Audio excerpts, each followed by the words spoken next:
pemenang, bahkan lebih daripada pemenang. Berarti di sana ada perjuangan. Amin. Ya, ibadah kaum bapak tadi malam disampaikan Bapak Sintua kita. Ya, aku berjuang, aku berlari, dan aku memukul, tidak sembarangan memukul. Artinya ada proses, ada perjuangan di dalam iman. Kalau para pelari, para petinju maupun dalam olimpiade mereka berlatih untuk mencari dan mengambil mahkota yang fana, yang hanya dihargai beberapa saat saja, sesudah itu dilupakan. Lalu bagaimana dengan kita yang akan memperoleh mahkota yang abadi?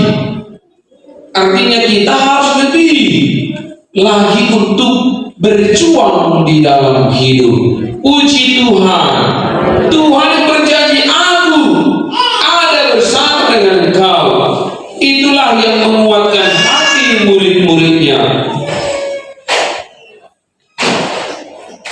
Jadi bagian yang pertama yang hendak diajarkan Yesus Kristus bagi kita umat-umat Tuhan,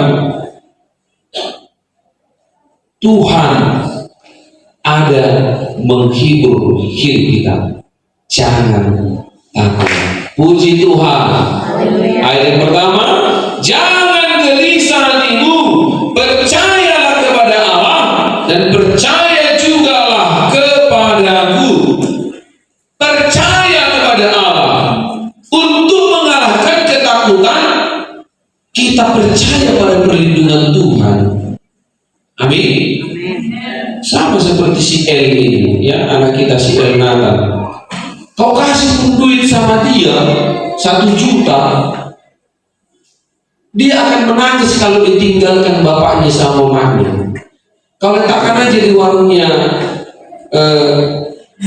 Pak Tobi, warung berkah, ya, Naim, kamu tenang saja, di 1 juta kamu boleh jajan apa saja. Tapi kalau mamanya udah tinggal dia pasti nangis.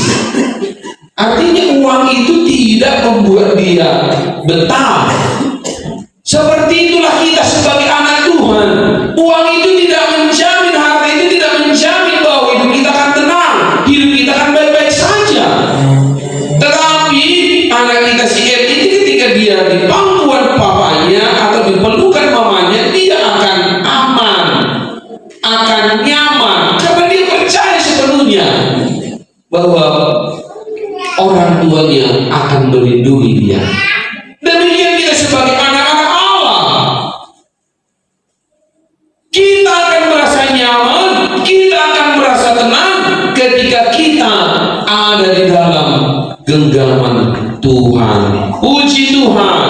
Makanya Yesus bilang kepada murid-murid, jangan gelisah, jangan takut, jangan khawatir, percayalah kepadaku, percaya kepada Allahku.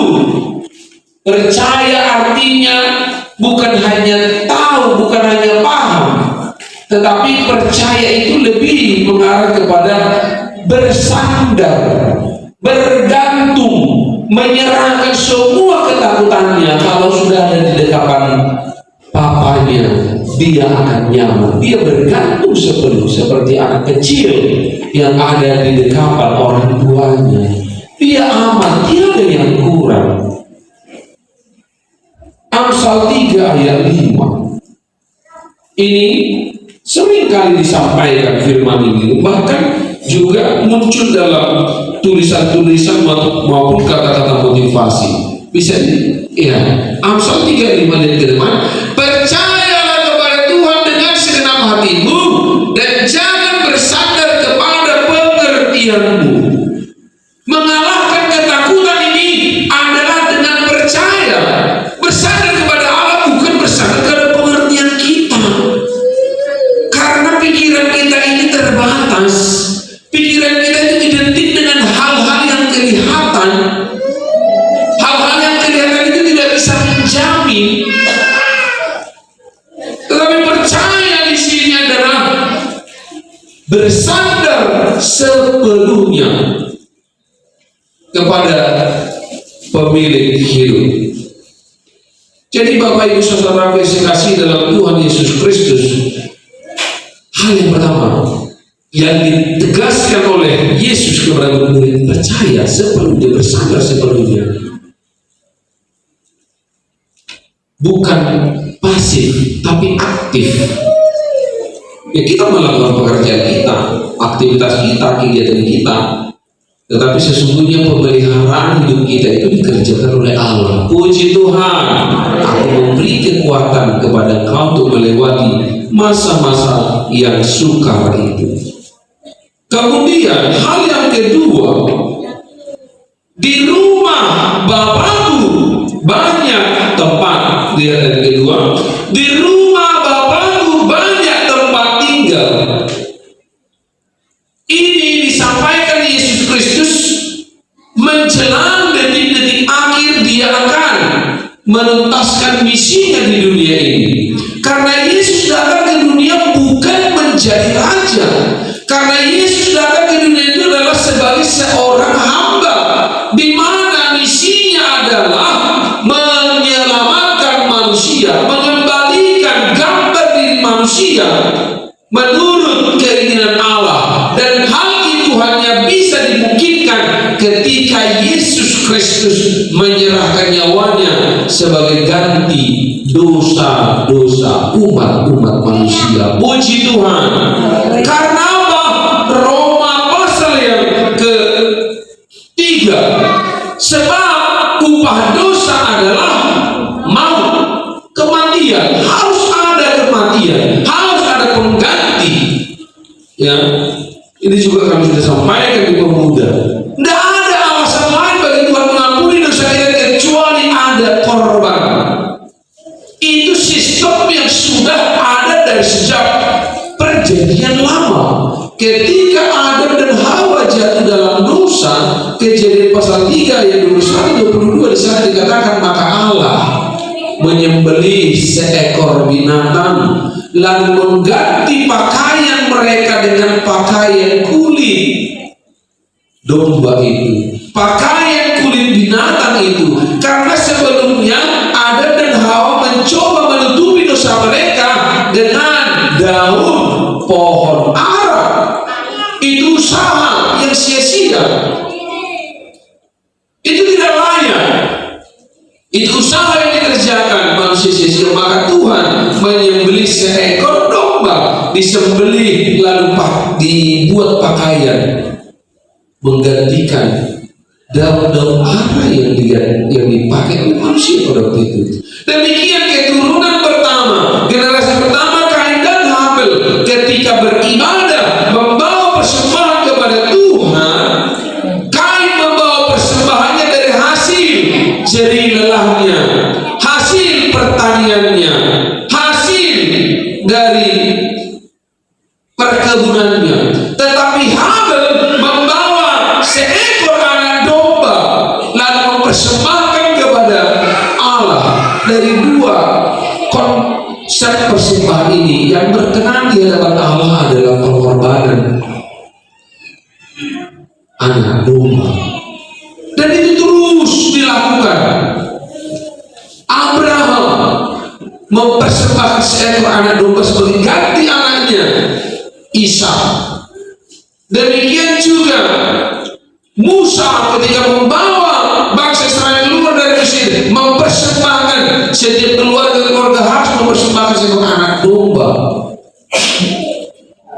Artinya Bapak Ibu yang terkasih, tidak ada konsep penebusan dosa kecuali ada pengorbanan nyawa. Kalau dalam perjanjian lama digantikan dengan seekor anak domba, tetapi Yohanes di dalam pasal 1 ayat 29 dia melihat dan memandang kepada Yesus dan berkata, lihatlah anak domba Allah yang menghapus dosa manusia. Bapak Ibu Saudara terkasih dalam Tuhan Yesus Kristus, inilah yang memungkinkan semua manusia beroleh perkenanan di hadapan Allah.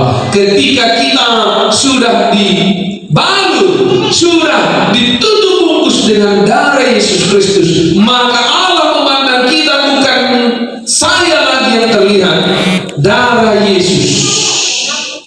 dan sudah dimeteraikan dengan Roh yang kudus.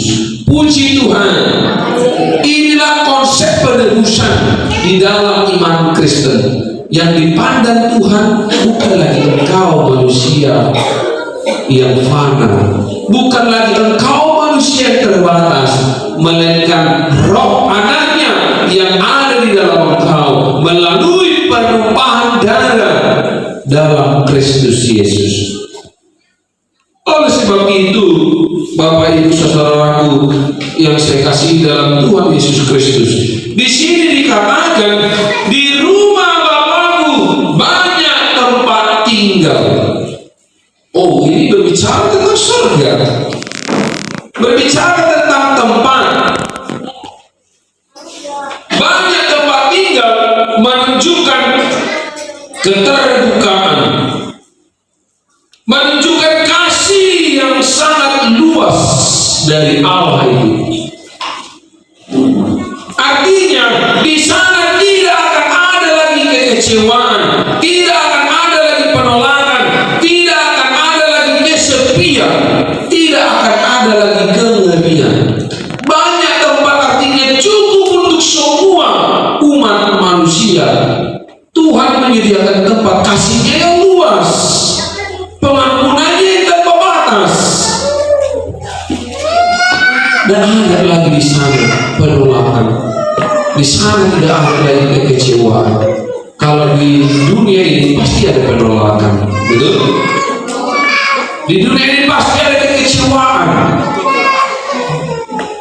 Dan di tempat kita di dunia ini sepertinya sempit, tidak cukup. Ya, bisa saja terjadi perubahan, terjadi penggusuran, ya, transaksi jual dan beli lahan. Di sana terjadi penipuan, tetapi di surga tidak ada.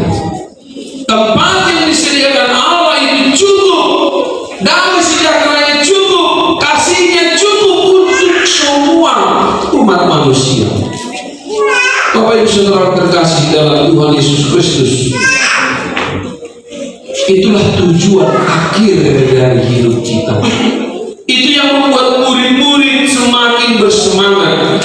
Dikatakan jika tidak demikian, tentu aku mengatakannya kepadamu, sebab aku pergi ke situ untuk menyediakan tempat bagimu. Tuhan yang menyediakan tempat, Tuhan yang bekerja, bukan kita beli. Ya, bukan macam di dunia ini ada DP-nya, ya kan, kita beli, kalau sudah kita kredit kita harus bayar menurut waktu perjanjian, kalau tidak sanggup ditarik. Tapi di sana Tuhan yang menyediakan. Amin. Tuhan yang sudah bekerja dengan luar biasa bagi Bapak Ibu saudara terkasih, bagi saya, bagi kita semuanya. Aku akan menyediakan tempat bagimu. Artinya masalah surga itu adalah pekerjaan Allah. Tidak ada di sana transaksional. Itu adalah murni kasih dan karunia Tuhan, pemberian cuma-cuma dari Bapa, dari Allah kepada setiap orang yang mau percaya, yang mau beriman. Tugas kita selanjutnya adalah menikmati kasih Tuhan. Haleluya. Tuhan yang menyediakannya. Bapak Ibu terkasih, bukan berarti kita beli dengan persembahan kita, bukan berarti kita beli dengan usaha kita, dengan perbuatan kita. Kita berusaha berbuat sebaik-baiknya supaya bisa dapat tempat di surga. Tidak seperti itu. Dan konsep dalam Alkitab seperti itu. Kita berusaha setataannya kepada semua perintah Tuhan dengan harapan supaya berharap bisa dapat saya dari transaksional. Engkau tidak bisa membeli sejengkal warisan surgawi. Itu adalah anugerah Tuhan. Itu adalah pemberian Tuhan. asalkan kita tetap beriman dan percaya kepadanya. Puji Tuhan. Namun bukan berarti kami bilang, oh kalau begitu orang Kristen enak ya, sudah dijaminkan sama Tuhan dong tempat di surga. Yes, kalau begitu bisa dong berbuat dosa sebanyak-banyaknya. Siapa bilang? Bisa dong nggak beribadah? Bisa dong nggak mengikuti semua tuntutan Tuhan? Nggak seperti itu konsepnya. Konsep yang Tuhan ajarkan, orang beriman hidup dari imannya. Artinya buah dari iman itu nampak ketika kita mengamalkan iman itu. Sebab di dalam Yakobus pasal 2 dikatakan, iman tanpa perbuatan, apa katanya? Mati, sia-sia. Dia bukan berarti ya udah saya percaya sama Tuhan, doa saya percaya sama Yesus, bebas berbuat dosa, Yesus sudah menjamin. Itu konsep yang salah yang dipahami orang luar sana tentang Kristen. Makanya di medsos itu banyak terjadi perdebatan-perdebatan yang aneh-aneh, yang sudah keluar menyimpang dari iman Kristen, tapi terus diperdebatkan. Di dalam konsep iman Kristen, percaya itu satu paket, beriman dan di dalam perbuatan. Artinya bukan perbuatanmu yang dilihat Tuhan, tetapi imanmu. Cuma iman itu harus menghasilkan buah. Kalau tidak ada buahnya, iman itu mati, iman itu kosong. Orang beriman menunjukkan itikat yang benar. Orang beriman itu hidup jujur. Orang beriman itu hidup benar, hidup baik. Orang beriman itu berdoa. Orang beriman itu beribadah. Orang beriman itu menolong sesama.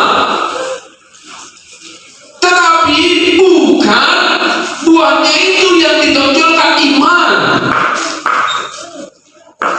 Puji Tuhan. Sebabnya di rumah Bapa banyak tempat dan aku pergi menyediakan tempat bagimu. Tuhan sendiri yang bekerja. Kita hanya menikmati, tetapi kita pun hidup di dalam perjuangan, hidup di dalam memegang teguh iman itu.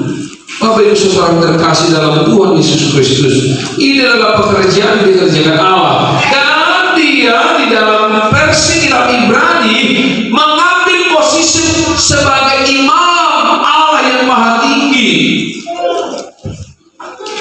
Dialah yang membawa doa, yang membawa persembahan dan menerima semuanya itu supaya berkenan. Sama di dalam konsep perjanjian lama.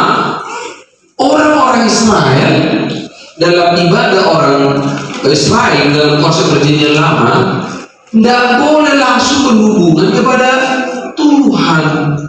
Mereka harus bicara kepada seorang imam.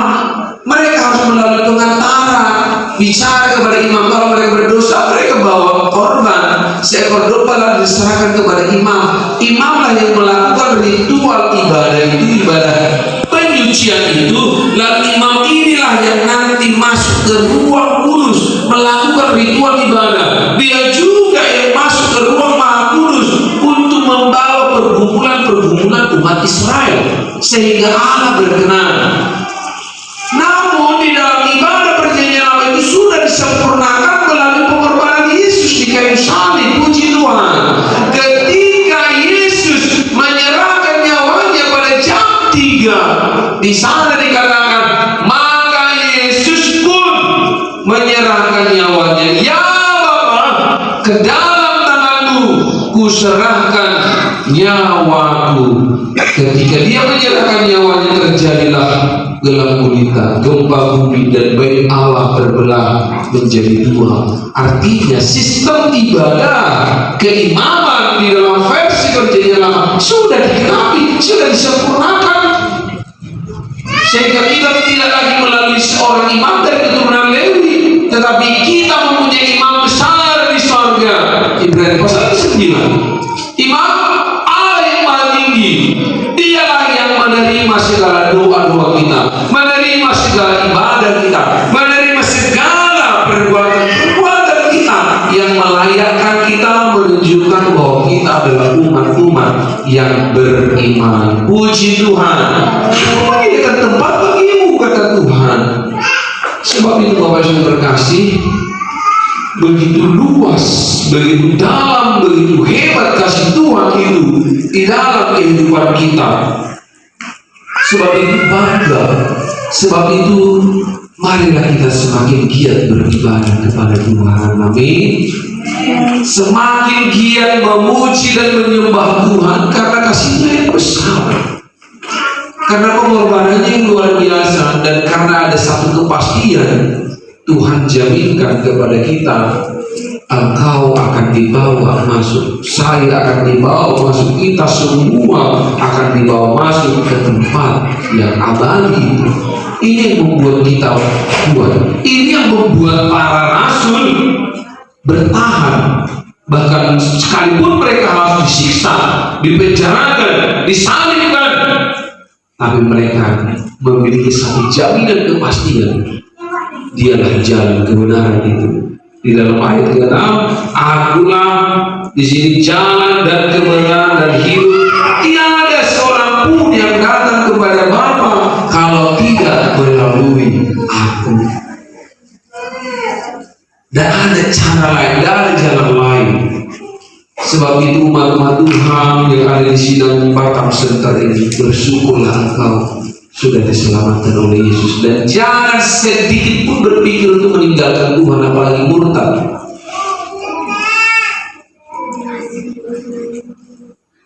Sekali engkau berpikir engkau meninggalkan jalan Tuhan, maka pada saat itu terbuka sedikit ruang dalam hatimu, dalam pikiranmu. Justru disitulah setan-setan bekerja.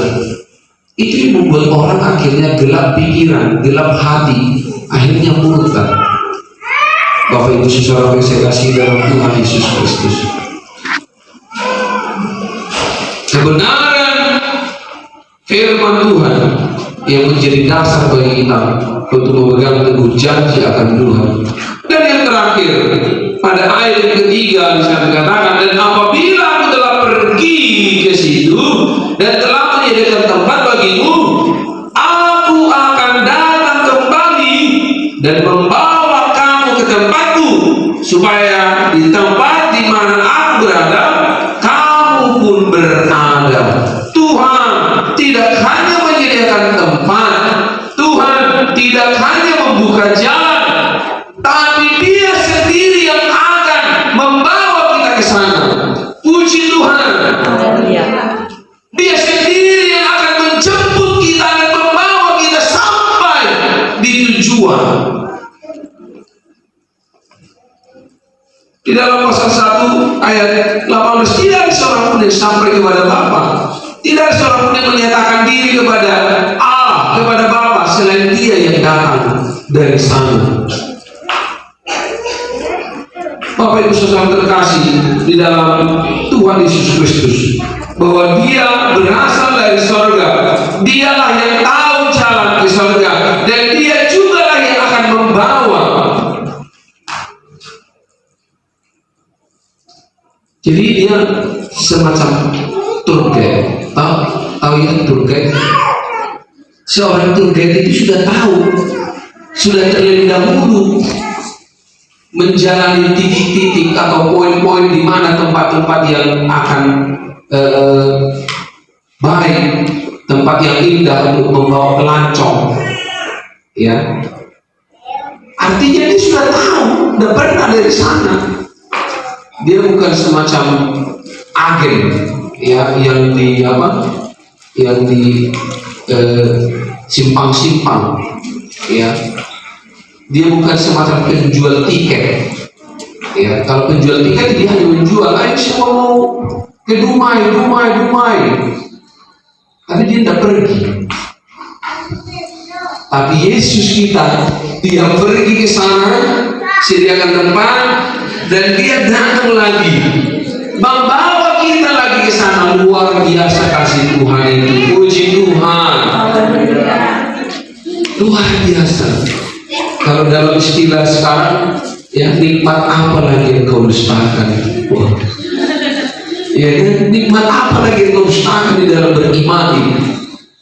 Tuhan yang pergi, Tuhan sediakan tempat, datang lagi menjemput kita, dibawa lagi kita ke sana. Wah, luar biasa kasih Tuhan itu.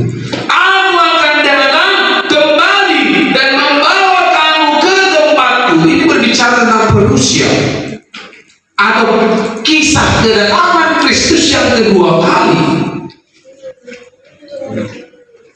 Namun sebelum peristiwa itu dikatakan di dalam ayat 15 dan seterusnya, ya, aku terlebih dahulu mengutus penghibur itu, Roh yang kudus itu. Jadi selama kita di bumi ini, Tuhan pun tidak pernah tinggalkan kita. Dia ada di surga menyediakan tempat bagi kita, tetapi kita tidak kesepian di bumi, karena Tuhan berkata bahwa Dia yang akan mengirim penghibur selama kita di dunia ini, yaitu Rohnya yang kudus. Puji Tuhan. Aku tidak pernah kesepian dan kau tidak pernah berjalan sendiri. Tuhan itu selalu hadir bagi umatnya. Dia dipelihara. Makanya dikatakan kita ini adalah biji matanya Tuhan. Puji Tuhan. Dalam sepenggal khotbah ketua kita hari Jumat kemarin, kita ini biji mata Tuhan. Biji mata itu dijaga. Coba kalau dicolok matamu, coba colok matanya kayak gitu kan. Ya, sakit bukan hanya mata sakit, semua tubuh juga sakit. Bahkan kita menjadi gelap, bisa menjadi buta, tak bisa melihat apa-apa.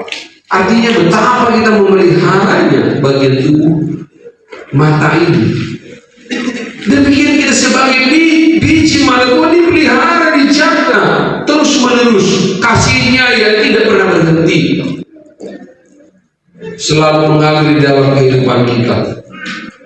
Oleh sebab itu, Bapak Ibu Saudara terkasih di dalam Tuhan Yesus Kristus, mari kita terus menikmati kasih Tuhan. Ia adalah jaminan kita untuk sampai ke tempat yang dijanjikan, karena Dia sudah dari sana. Tidak ada pendiri agama di dunia ini yang sudah pernah ke surga. Tidak ada yang pernah balik ke bumi ini lagi. Mereka masih di bumi, bangkainya juga masih di bumi, kuburannya masih di bumi. Tapi beda dengan Yesus Kristus, Dia berasal dari Bapa, turun ke bumi, melakukan semua tugas, menebuskan dosa, balik lagi kepada Bapa, sediakan tempat, datang lagi menjemput kita dan membawa kita ke tempat yang damai, ke tempat yang kekal itu. Puji Tuhan. Dalam versi lagu Kau Bawa Dari, di sana tiada lagi tangis, di sana tiada lagi ratap, di sana adalah padang rumput yang hijau tiada bertepi, di sana ada penghiburan, di sana ada sinar Allah, sinar kemuliaan Tuhan, membuat kita terus menikmati kasih Tuhan, menikmati pujian penyembahan. Apa yang kita lakukan? Menikmati hadirat Tuhan, menikmati kasih-Nya yang sempurna itu. Haleluya. Sebab itu Bapak Ibu Saudara yang saya kasih dalam Tuhan Yesus Kristus, di tengah-tengah kekhawatiran, di tengah-tengah tekanan hidup, marilah kita tetap percaya kepada pemeliharaan Tuhan. Amin. Marilah kita tetap berpegang kepada iman percaya kita, dan tempat kita sudah disediakan Tuhan. Kita adalah warga kerajaan Allah, dan kita akan kembali ke sana untuk menikmati kemuliaan Tuhan, kasih Tuhan. Selama di bumi ini kita akan berjerih lelah, kita akan jatuh bangun, sakit, mengalami tekanan, mengalami masalah, persoalan. Tetapi ada satu jaminan bagi kita umat Tuhan, bahwa kita akan masuk dalam kemuliaan Bapa yang kekal. Di sanalah ada sukacita yang melimpah-limpah. Sebab itu Bapak Ibu Saudara yang saya kasih dalam Tuhan Yesus Kristus, marilah kita nikmati hari-hari kita sebagai bagian dari cara Tuhan memproses dan menikmati berkat-berkat yang sudah Tuhan sediakan. Tuhan Yesus memberkati kita sekalian. Haleluya. Baiklah Bapak Ibu Saudara terkasih, kita